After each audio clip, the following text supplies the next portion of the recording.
Rethink homosexuality.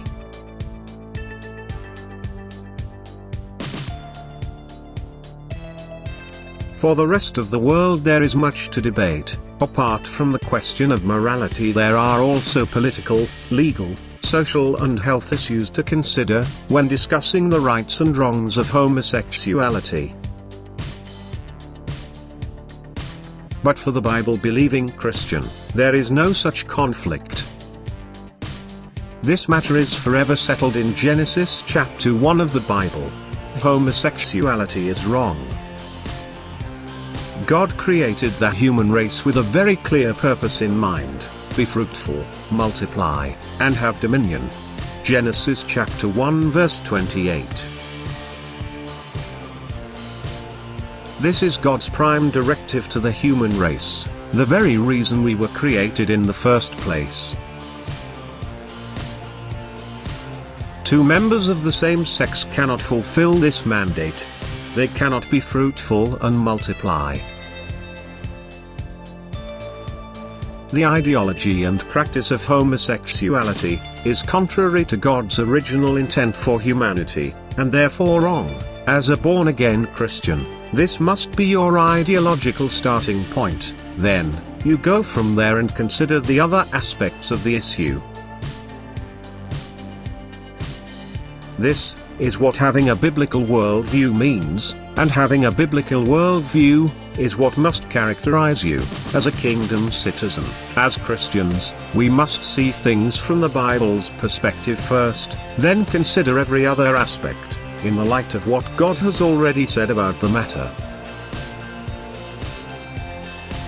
This is what protects us from ideological error and bad judgment. So, is homosexuality a sin? Most definitely, it is. It transgresses the most vital principle God laid down for the human race, which is to reproduce other humans in His image. In the beginning, God made them male and female and instituted the marriage of one man to one woman, with the resulting family, as the foundation and building block of human civilization. To violate this intrinsic principle is to strike at the very heart of God's dominion over us.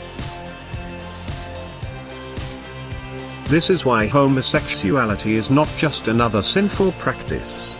At its heart, it is the most fundamental rejection of God.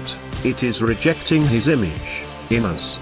If we are homosexual, or agreeing with the ideology, then we are assenting to the rejection of God. If human society embraces the homosexual ideology, we will have universally rejected God. This will create an open invitation for our children to be inhabited by every description of demonic spirits imaginable. No wonder the entire society of Sodom and Gomorrah was destroyed. This was an act of God's mercy, in not allowing the devil to perpetuate the cycle of possession and destruction into the next generation. Sin is progressive. With each successive generation it gets worse, and would have eventually spread throughout the entire region. Before you know it, another worldwide catastrophe would have been needed to eradicate the pandemic of demonic possession. Bottom line, there is no greater rejection of God than to reject His image in you. And this is what being gay is. A fundamental rejection of God's image in you and consequently, His dominion over your life. The Bible says, women no longer wanted to have sex in a natural way, and they did things with each other that were not natural. Men behaved in the same way. They stopped wanting to have sex with women and had strong desires for sex with other men. Since these people refused even to think about God, He let their useless minds rule over them. That's why they do all sorts of indecent things. Romans chapter 1, verses 27 and 28. Is being gay wrong?